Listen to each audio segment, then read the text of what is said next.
जब कबो शीतल पवन छू के मन गुजर जाला, जब कबो शीतल पवन छू के मन गुजर जाला, तन बदन सिहर जाला, तू याद आवेलू। भोर होते लोर जब आँखिया से ढर जाला, तन बदन सिहर जाला, तू याद आवेलू। जब कबो शीतल पवन छू के मन गुजर जाला,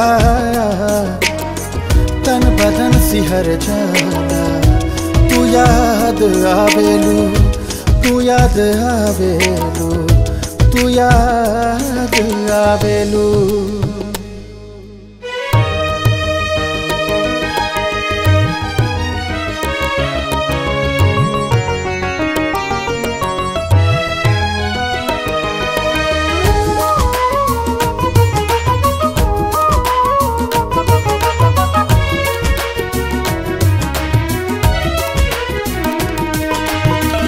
झूमेला मन प्यार के झकोरा में, बैठेला आके भंवरा फूलवा के कोरा में।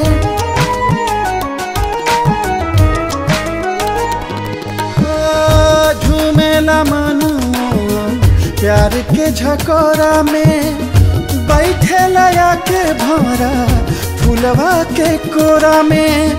बैठे लया के भंवरा फूलवा के कोरा में। पियर पराग जब धीरे से जो झर जाला, तन बदन सिहर जाला, तू याद आवेलू, तू याद आवेलू, तू याद